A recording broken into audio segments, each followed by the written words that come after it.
ராயப்பேட்டையில் உள்ள அதிமுக கட்சி அலுவலகத்தை எம்ஜிஆர் எப்படி வாங்கினார்? இந்த கேள்வியை சென்னை அயன்புரத்தைச் சேர்ந்த சத்யநாராயணன் அவர்கள் கேட்டிருக்கிறார். அதற்கான பதில் இதோ. அதாவது, கட்சி அலுவலகத்தை அவர் வாங்கவில்லை. தனது வீட்டை தான் கட்சிக்காக எம்ஜிஆர் கொடுத்தார். அவர் தனது அண்ணனுடன் அடையாறில் வாடகை வீட்டில் குடியிருந்து உடல்நிலை முடியாத தாயார் சத்யா அம்மையாரை கவனித்து வந்தார். அடையார் அப்போது சென்னை புறநகராக இருந்தது.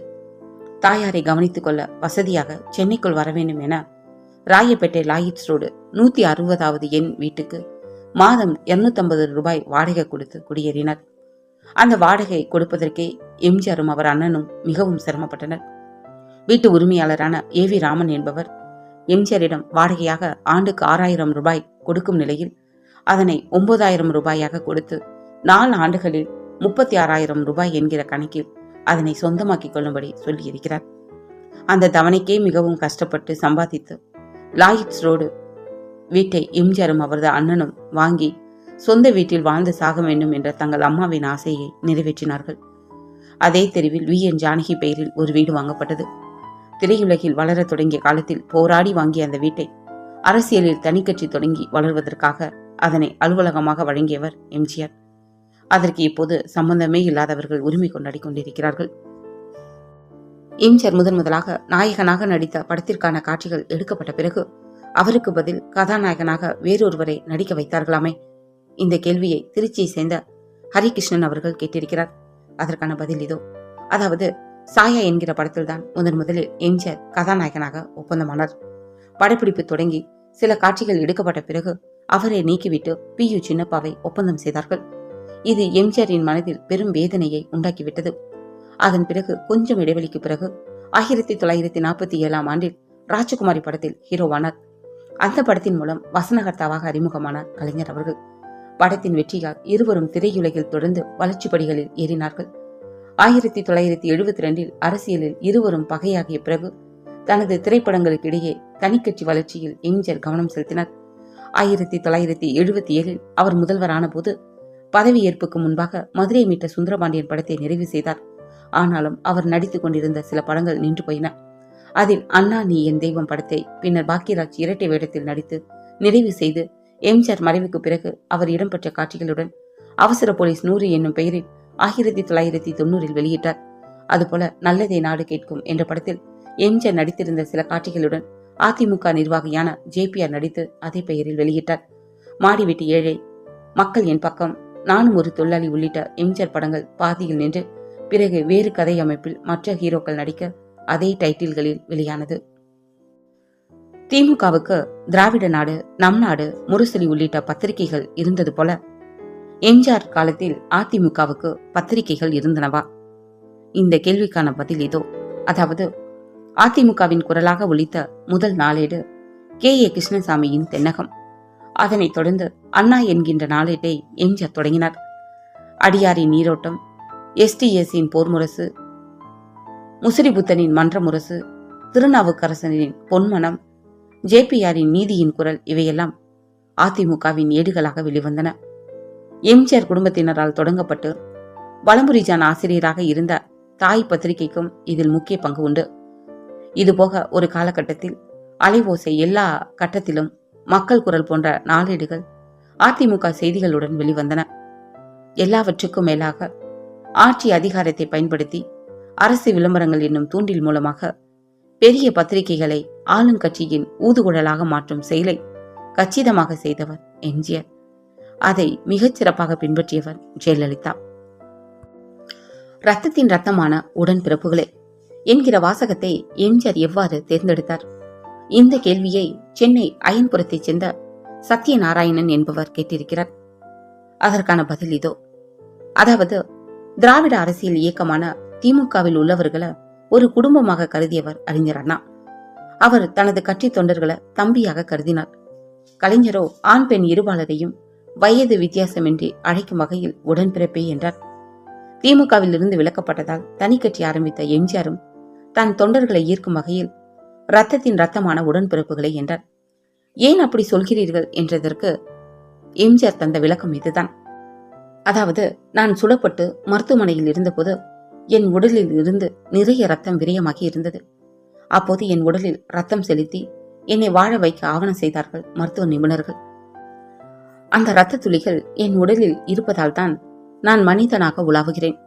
அப்போது என் உடலில் செலுத்தப்பட்ட ரத்தம் யாருடைய ரத்தம் என்பது எனக்கு தெரியாது. அந்த ரத்தம் பலருடைய ரத்தமானதால் அனைவரையுமே நான் என் ரத்தத்தின் ரத்தமான உடன்பிறப்புகளே என்று உரிமையுடன் அழைக்கிறேன். இவ்வாறு எம்ஜிஆர் அவர்கள் பதிலளித்தார். தமிழ் திரைப்படத்துறையில் எம்.ஜி. ராமச்சந்திரனை விட நடிகை பானுமதி அதிக சம்பளம் வாங்கியதாக சொல்கிறார்களே, இது உண்மைதானா? இந்த கேள்வியை கோவை கணபதி புதரைச் சேர்ந்த துரைசாமி அவர்கள் கேட்டிருக்கிறார்.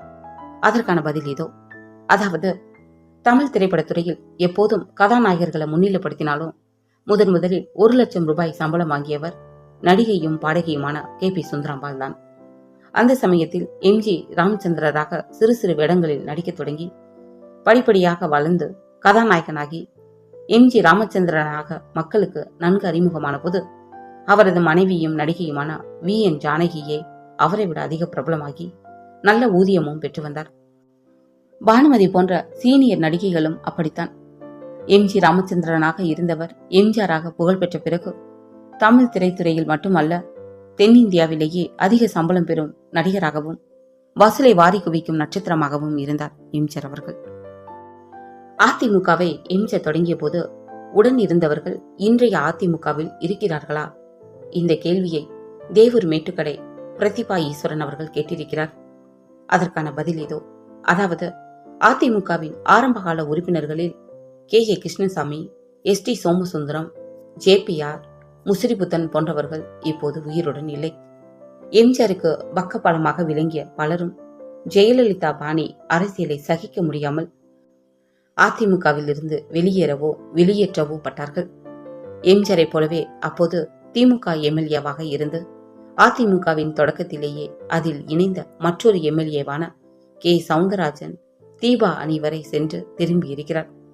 கால மாற்றத்தின் காரணமாக எம்ஜிஆரை இப்போது இருந்திருந்தாலும் தற்போதைய அதிமுக பாணி அரசியலை சகித்துக் கொண்டுதான் அதில் நீடிக்க முடியும்.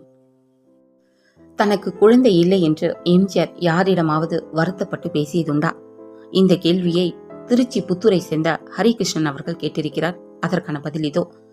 நாடகத்திலிருந்து திரைத்துறையில் நல்ல இடம் பிடிக்க எம்ஜிஆர் போராடி கொண்டிருந்த போது தாயார் மற்றும் உறவினர்களின் விருப்பத்தை மதித்து அவரது பூர்வீகமான கேரளாவில் பார்கவி என்கிற தங்கமணி என்பவரை திருமணம் செய்து கொண்டார். ஊர் ஊராக பயணித்தது எம்ஜிஆரின் வாழ்க்கை. தங்கமணி சொந்த ஊரில் நோய்வாய்ப்பட்டு மரணம் அடைந்த போது கூட எம்ஜிஆரால் அருகில் இருக்க முடியவில்லை. சொந்த பந்தங்களின் முயற்சியால் சதானந்தவதியுடன் எம்ஜிஆருக்கு 2வது திருமணம் நடந்தது. சதானந்தவதி கருவுற்றார். ஆனால் அது கலைந்து விட்டது. அவரும் காச நோயால் அவதிப்பட்டு படுத்த படுக்கையானார். இதற்கிடையே கணபதி பட் என்பவருடனான மனவாழ்வு கசந்த நடிகை V.N. ஜானகிக்கும் அவருடன் நடித்த எம்ஜிஆருக்கும் காதல் மலர்ந்தது. உடல் நலன் குன்றிய சதானந்தவதியின் சம்மதத்தையும் பெற்றார் எம்ஜிஆர்.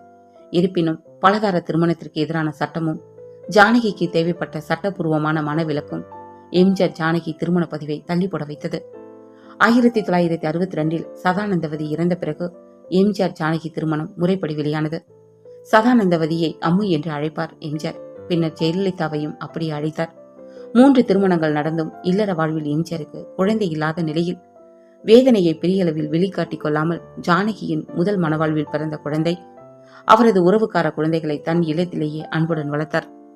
குடும்பத்திலும் அரசியலிலும் அவர் தனக்கான நேரடி வாரிசு பற்றி கவலைப்படவில்லை. மஞ்சுளா, லதா இவர்கள் போதாதென்று இந்தி பட உலகிலிருந்து ராதா சலூஜாவையும் எம்ஜிஆர் கொண்டு வந்து தனது கடைசி கால படங்களில் தூக்கலான கவர்ச்சி காட்ட வைத்தது ஏன்? இந்த கேள்வியை கோட்டயம் பகுதியைச் சேர்ந்த வெங்கடேஷ் என்பவர் கேட்டிருக்கிறார். அதற்கான பதில் இதோ. அதாவது, எம்ஜிஆர் படங்களில் எப்போதுமே காதல் காட்சிகளில் நெருக்கம் அதிகம். கடைசி கால படங்களில் கவர்ச்சி தூக்கலுக்கு காரணம் ரசிகர்களின் உற்சாகம் சரிந்துவிடக்கூடாது என்பதுதான். தனது வயது தெரியாத வகையில் உடற்கட்டிலும் ஒப்பனையிலும் கவனம் செலுத்தியவர் எம்ஜிஆர் அவர்கள். துப்பாக்கி சூட்டினால் நடந்த அறுவை சிகிச்சைகள், அதன் விளைவாக கழுத்து பகுதியில் தெரிந்த சதைகள், இவற்றை மறைக்கும் வகையில் உடை அமைப்பிலும் கவனம் செலுத்தினார். இதையெல்லாம் மீறி தன் வயோதிகத்தின் மீது ரசிகர்களின் கவனம் திரும்பாத வகையில் கேமரா கோணங்களை அமைக்க செய்ததுடன் தன்னை தழுவும் நாயகிகளின் கவர்ச்சியை கூர்மையாக காட்டவும் செய்தார். அழகிய தமிழ் மகள் இவள் என சீத்ரு உடையில் கவர்ச்சி மழை பொழிந்த மஞ்சுளாவில் தொடங்கி காயா இது பழமா, கொஞ்சம் தொட்டு பார்க்கட்டுமா என லதாவை தண்ணீரில் நனைத்து நிமிர்த்தி, இன்பமே உந்தன் பேர் பெண்மையோ என்று ராதா சலுஜாவை உருட்டி புரட்டியது வரை ஒவ்வொரு படத்திலும் டூயட் காட்சி, கனவு காட்சி, படுக்கையறை காட்சி என ரசிகர்களுக்கு கவர்ச்சி விருந்து படைத்தார் எம்ஜிஆர். இதில் மற்ற நாயகியரை விட ரசிகர்களுக்கு இந்தி நடிகை ராதா சலுஜா அதிகம் தாராளம் காட்டினார். புரட்சி தலைவர், பொன்மனச் செம்மல், மக்கள் திலகம், டாக்டர் எம்ஜிஆர் என்று ராகவா லாரன்ஸ் இந்த தலைமுறைக்கு அறிமுகப்படுத்தி எம்ஜிஆர் பாடலின் ரீமிக்ஸுக்கு ஆடுகிறாரே, இத்தனை பட்டங்களை எம்ஜிஆருக்கு தந்தது யார்? இந்த கேள்வியை சிங்கப்பூரை சேர்ந்த பாஸ்கர் காந்தி என்பவர் கேட்டிருக்கிறார். அதற்கான பதில் இதோ. எம்ஜிஆருக்கு முதலில் கிடைத்த பட்டம் புரட்சி நடிகர் என்பதுதான். 1952 திருச்சியில் உறைந்தை உலகப்பன் என்பவர் ஏற்பாடு செய்த விழாவில் கலைஞரால் வழங்கப்பட்ட பட்டம் இது. பின்னர் அதே கலைஞருக்கு எதிராக தனிக்கட்சியை 1972 தொடங்கிய பிறகு நடந்த பொதுக்கூட்டத்தில் புரட்சி நடிகரை புரட்சி தலைவராக மாற்றியவர் முன்னாள் அமைச்சர் KA கிருஷ்ணசாமி. எம்ஜிஆரின் ஈகை குணத்திற்காக பொன்மனச் செம்மல் என்கிற பட்டம் வழங்கியவர் கிருபானந்த வாரியார். சிவாஜியை நடிகர் திலகம் என்ற போது எம்ஜிஆரை மக்கள் திலகம் என்று அழைக்க செய்தவர் எழுத்தாளர் தமிழ்வாணன். டாக்டர் பட்டம் என்பது தமிழகத்தில் ஆட்சியில் இருப்பவர்களுக்கு இங்குள்ள பல்கலைக்கழகங்கள் அளிக்கும் காணிக்கை. எம்ஜிஆருக்கு அதனை சென்னை பல்கலைக்கழகம் வழங்கியது. தனது படங்களில் கொள்கை பாடல், சண்டை காட்சி என அசத்தியதால் நெல்லை ரசிகர்களால் வாத்தியார் என்கிற பட்டமும் சூட்டப்பட்டு அனைத்து ரசிகர்களாலும் ஏற்கப்பட்டது. எல்லாவற்றையும் விட ராமச்சந்திரன் என்கிற இயற்பெயருக்கு பதில் எம்ஜிஆர் என்கின்ற 3 எழுத்துக்களே அவருக்கு நிலையான பட்டமாகிவிட்டது. அப்போலோ மருத்துவமனையில் சிகிச்சை பெற்றபடி இடைத்தேர்தல் வேட்புமனு படிவங்களில் ஜெயலலிதாவின் கைரேகை பதிவானது குறித்த சர்ச்சை நீதிமன்றம் வரை சென்றுள்ளதே.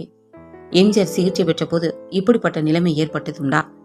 இந்த கேள்வியை ஆஸ்திரேலியாவைச் சேர்ந்த பொன்னரசி என்பவர் கேட்டிருக்கிறார். அதற்கான பதில் இதோ.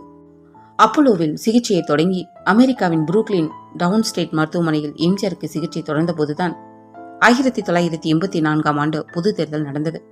அமெரிக்காவில் இருந்தபடியே ஆண்டிப்பட்டியில் எம்ஜிஆர் போட்டியிட்டார். சிறுநீரக பாதிப்பு, நரம்பு மண்டல பாதிப்பு ஆகியவற்றால் உடல் நலன் குன்றியிருந்த எம்ஜிஆரால் கையெழுத்திட முடியவில்லை. அதனால் வேட்புமனுவில் கைரேகையை பதிவு செய்தார். பொதுவாக கை நாட்டுக்காரர்களாக இருப்பவர்கள் பின்னர் கையெழுத்து போட பழக்கிக் கொள்வது உலக வழக்கம். ஆனால் 1967, 71, 77, 80 ஆகிய 4 தேர்தல்களில் கையெழுத்திட்டு வேட்புமனு தாக்கல் செய்த எம்ஜிஆர் 1984 கைரேகையை பதிவு செய்தது வித்தியாசமாக இருந்தது. அவர் சுய நலனுடனும் சுய நினைவுடனும் தான் கையெழுத்திட்டாரா என்ற சர்ச்சையும் உண்டாக்கியது. எம்ஜிஆரை எதிர்த்து போட்டியிட்ட ஃபார்வர்டு பிளாக் வேட்பாளர் PN வல்லரசு எதிர்ப்பு குரல் கொடுத்தார். அப்போதைய பிரதமர் ராஜீவ்காந்தியும் அவரது அரசும் எம்ஜிஆருக்கு பக்கபலமாக இருந்ததால் டாக்டர்கள் முன்னிலையிலும் இந்திய தூதரக அதிகாரி முன்னிலையிலும் தான் எம்ஜிஆரின் கைரேகை பதிவானது என்று சொல்லி அதனை ஏற்றுக்கொண்டது தேர்தல் ஆணையம். மத்திய அரசின் தயவு இருந்தால் தேர்தல் ஆணையம் தொடர்பான சர்ச்சைகள் எளிதாக தீர்ந்துவிடும் என்கிற வழக்கம் இப்போதும் நீடிக்கிறது.